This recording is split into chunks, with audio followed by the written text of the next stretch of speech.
A very warm welcome to chapter 2. Here in this chapter, we'll be talking about customer development model with me, Dr. Krishna Bhandari. So hopefully you got the idea, I believe so, that you have understood why I'm doing this course. I'm doing this course to fundamentally detach you from the traditional thinking in a way in your practice. While doing this, I looked into multiple models. I looked into entrepreneurial discovery theory. I looked into entrepreneurial opportunity creation logic. I looked into identification and recognition logic. And there are multiple logics into your entrepreneurial thinking as a toolbox. But this model that Steve Blank actually proposed, called customer development model, is one of the proven models and good model when you are actually building a high growth entrepreneurial venture. Please remember that you are not building a shop or a small shop or a small entrepreneurial venture just for your survival or for your own family business, small business. You're actually building something that is having high growth potential, and in some cases having power to change the status quo of the industry. And if it does very well, as we outlined from the first lecture, thinking about profit, yes, but also thinking socially responsible thinking, social contribution, corporate social responsibility, and then also environmentally responsible. That means you do not pollute the environment. You do not have carbon tax. So you are carbon neutral. All of these thinking, if you can build from inception, you will change the face of the earth. That's the reason I'm mesmerized, and I'm actually very, very optimistic that this course will unleash many of your mind, entrepreneurial mind, to solve the problems that the world is facing. Let's go through some of the slides. That will be easier for you to actually grab the idea, and it will be easier to look into how models actually work. So we'll start with that. Okay. Let's see how it goes. So this is Steve Blank's customer development model. From the word customer development, you might have understood it is not about business development. It's not about your company development. So the idea is completely shifting from the traditional thinking. There we talked about business development. There we talked about company development. But when Steve Blank came into the picture, he talked about customer development. Because customer is king. If you have a customer, you have a business. If you don't have a customer, you don't have a business. So you have to first understand the customer.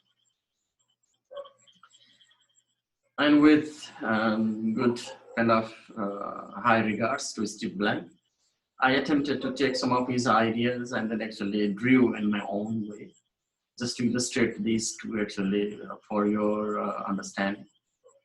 Let's see how it goes in illustration. I'll try to simplify this. There are two phases in the left side. This in my side when I talk about this left side in this side. For you on the other side when you look into the video. On this side, you will have customer discovery and customer validation part, and then there you will have the pivot loop. Like for example, here you have this pivot loop, like you see in the screen when I move this. So you discover the customer to figure out problem solution fit. What is the problem, the customer problem you are solving, and what is your solution, whether it makes sense or not. And you use at that phase minimum viable product, minimum viable concept of the product. You test that at that phase. And then you propose also a funnel. How big would be your testing funnel and the interviewing funnel? and then trying to understand what is my customer. And once you have done that, you get to customer validations phase. Here you are talking about not only problem solution that you have figured out in the first customer discovery phase. Here you are talking about product market fit. Whether your product is fit for the market. What is the competitor in the market?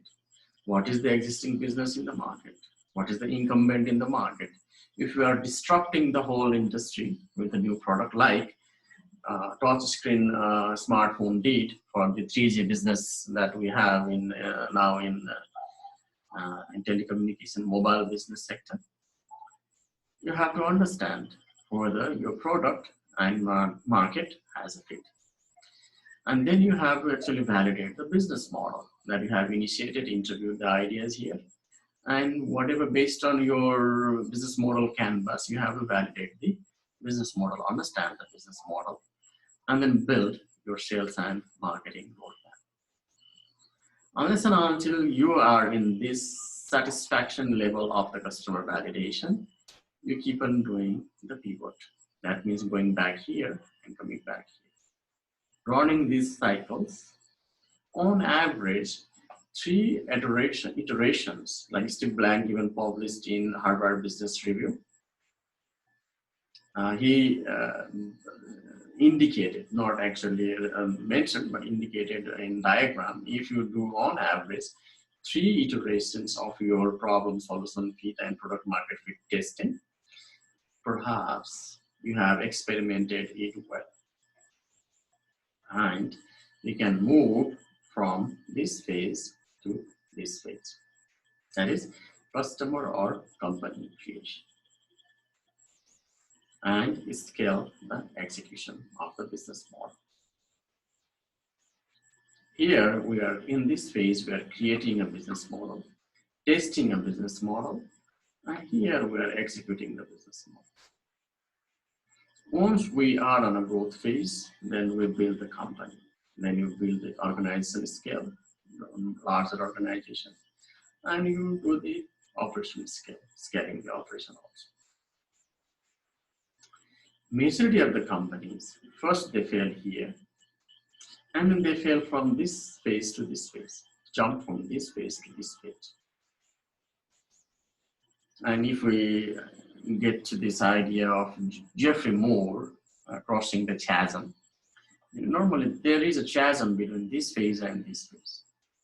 Once you have validated a business model, then scaling is a problem. Either you are premature or you are too late. Somebody has actually captured the market. Like it happened for Nokia when they actually scaled the strategy they had, the Windows mobile phone based ecosystem, apart from an existing iOS Apple ecosystem, and then also the ecosystem of Android that was driven by Google. That was having a problem in crossing this chasm. It was fine at that point, and that in the hindsight, but later the execution failed. Planning, thinking was okay, but it was not built into execution timing nor properly thought through execution model, right? And then once you have built the execution, this chasm is crossed, then you get to the idea that you build the company and then get going. At later stage, like in the last lecture, I'll be talking about your exit strategy. Once you have built the business, if you want to be in this particular business for long, you can be there. But if you don't want to be there, you either sell the business, do merger and acquisition, or you do initial public offering or IPO. We'll be talking that later into exit part. So in this model, we are moving away from planning. More planning is not done there. Like we had in the first lecture, there was a planning, school thinking, business plan thinking, and everything was there. And with that disclaimer, we are leaving that aside and we are going to learning school. That means learning through experimentation, learning through hypothesis testing. The key is to understand your customer, understand your business model, and then be agile without agile being a curse for you. Like at some point when Nokia was changing too fast, they could not sustain the change. What is the shape of the evolution from idea to company scaling then?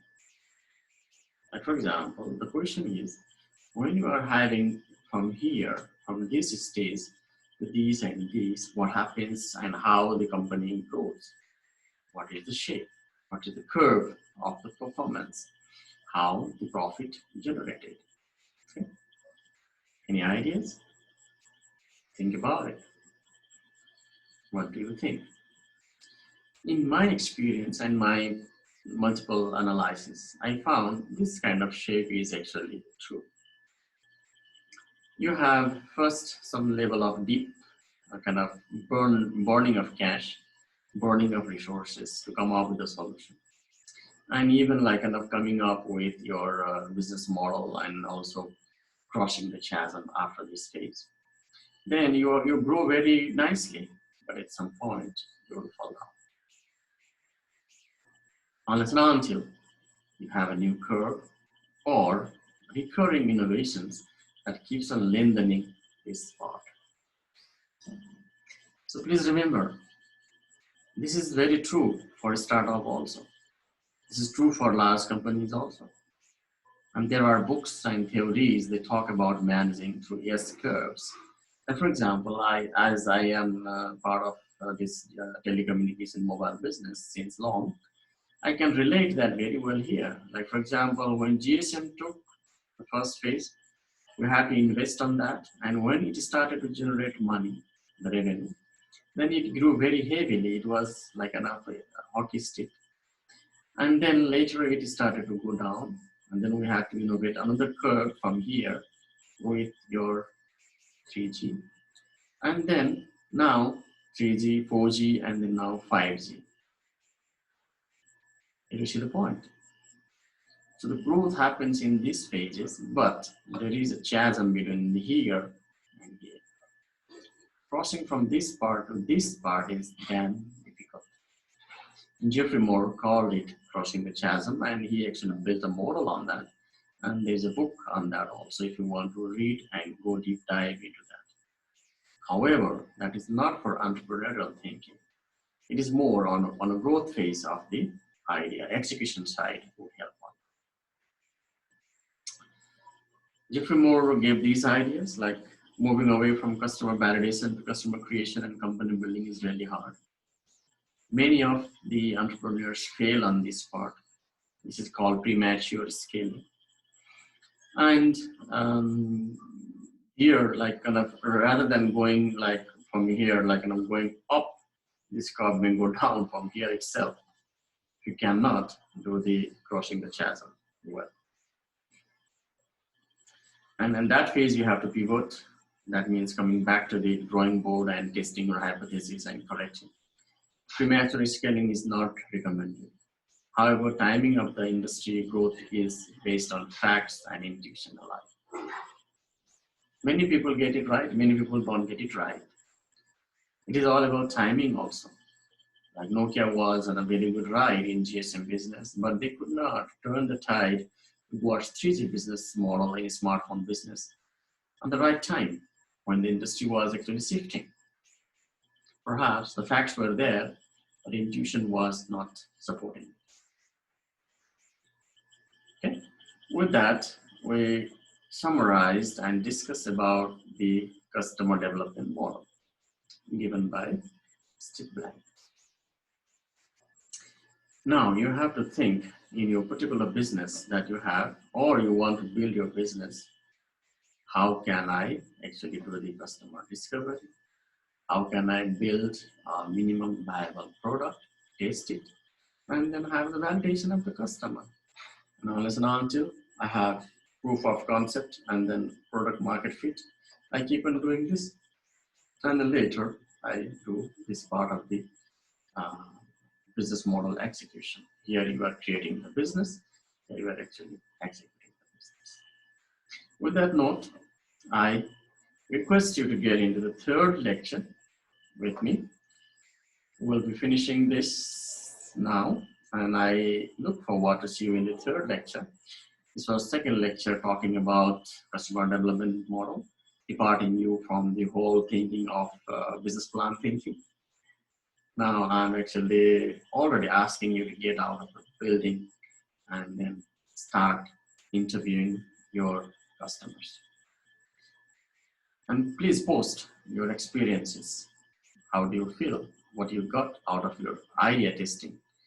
Minimum ideas you can test, and then come up with some solutions, some ideas, some drawing boards, and then let's see what we can do with that. Okay. Thank you very much for being with me up to here, and I hope you will continue into third lecture, and we will be opening up lean startup thinking. How customer development model built by Steve Blank was developed further by Eric Ries in building the whole lean startup. Stay tuned. See you in next video.